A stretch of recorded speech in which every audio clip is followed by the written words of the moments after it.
Guys, we're back, we're back. You know, one of the wildest things I've noticed as I've gotten older is how normal financial struggle seems to be for so many people. And when I say that, I'm not just talking about people who are broke, who literally don't have money. I'm also talking about people who look like they're doing fine. People with the big houses, the nice cars, new clothes. People in their 40s, 50s, even 60s. And when you look closer, they're not actually free or as happy as they seem to be. And here's the thing. I'm 33 right now. And one of the things I'm most grateful for is that I actually understand how money works. I'm not saying I have millions sitting in the bank. I'm not saying I'm rich. Well, not at the moment anyway, right? But what I am saying is I'm financially literate. I know how to live below my means. I know how to stay out of bad debt. And I know how to be content with certain things I have in life and not chasing the next big thing. And honestly, that alone puts me ahead of so many people who are decades older than me, because I see it every single day. Even in my own family, people who've been working for 20, 30, even 40 years, and they still don't have peace when it comes to money. Now, the crazy part is, a lot of them actually do have money. They're not broke in the sense of nothing in the bank account. They're earning decent salaries. They've got retirement accounts. But if you look at their lifestyle, right, and you think they're loving, you look at the lifestyle, you think they're loving life. But deep down, when you actually speak to them, you realize they're not actually happy. Why though? Because they're not content. Like I said, they're always chasing the next best thing, the next biggest thing, the newest car, the upgraded house, the fancy vacation that they can't really afford. But hey, everyone else is going, so why not go? The latest clothes, the gadgets, the toys, the list goes on. Because while doing all these things as well, they're actually financing a lot of it, right? They're using the credit card non-stop, and the cycle repeats. It's like majority of people. And I keep telling you, debt is like a silent prison. It's the weight that keeps people running on that treadmill that they feel like they can't get off. And it's wild to me how normal it is. I'm telling you, it's wild how normal it is now.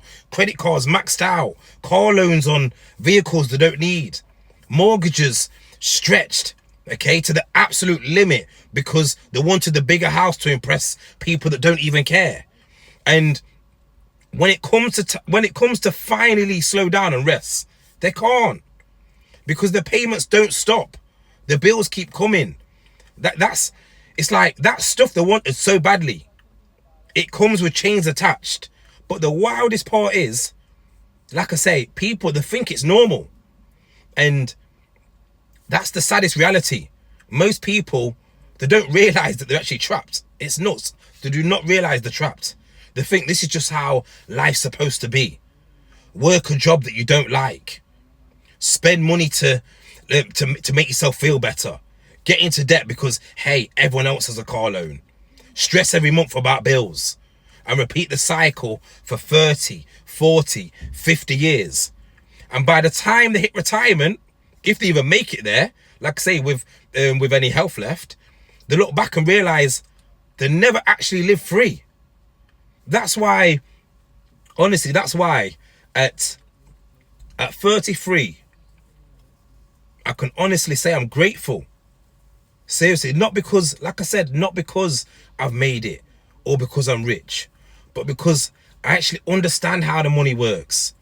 I understand that wealth isn't about showing off. It's not about looking rich. It's about peace. It's about freedom. It's about having options, you know? And living below your means, it isn't boring. It's powerful because when you don't need to impress anyone, when you're not competing in the rat race, you can focus on what actually matters. Like, I'm not stressing about the next car payment. I've telling you, I'm not on a car payment for a good 10 years now, right? I'm not stressing about the car payment because I'm not buying cars I can't afford. I'm not stressing about keeping up with the Joneses because honestly, the Joneses are broke too. They're just better at hiding it. But here's what I've learned. Financial freedom, it doesn't start when you hit a certain number in your bank account. It doesn't start when you finally make 6 figures or hit 1 million. It starts when you decide to stop living for other people's approval. It starts when you understand that debt it's not your friend. You need to eliminate all bad debt, all right? And it starts when you realize that peace is better than possessions.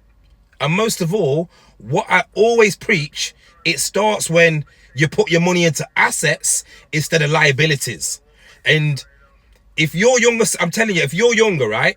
If you're in your 20s, your 30s, and you're listening to this, I'm telling you, don't wait until you're 50 to figure this out. Because by then, the debt, the habits, the stress, it's already stacked up against you. Look, because at the end of the day, life is short, like too short to spend it working for things that don't actually matter. Too short to spend it stressed about bills. Too short to trade your happiness for stuff. Like, honestly, just think about it, right? What's the point of having a nice house if you never get to truly enjoy it because you're stressed about the mortgage, right? What's the point of having the latest car if every time that you drive it, you feel anxiety about the payments? What's the point of the fancy clothes, the vacations, the upgrades, if you're sacrificing your peace of mind? You know, at the end of the day, money is, and the people talk about money is the root to all evil. At the end of the day, money itself isn't evil. Debt itself isn't evil. But the way people use it, the way people get trapped by it, that's what robs them of the joy. So if you take anything from this message, let it be this. You don't have to be rich to be free, right? You don't have to look successful to actually live a successful life. And you don't have to follow the same cycle that's keeping so many people stuck. So what I suggest is start choosing contentment over comparison. Start choosing peace over possessions. And start choosing freedom over impressing people who don't even notice. Because real wealth, it isn't what you buy. It's in how you live, right? That's why at 33, I can smile and I can say, I may not have it all yet, right? And when I say yet, I'm talking about financial freedom. But most importantly, what I do have right now is peace. And honestly, that's priceless. But with that being said, guys, we out. Peace.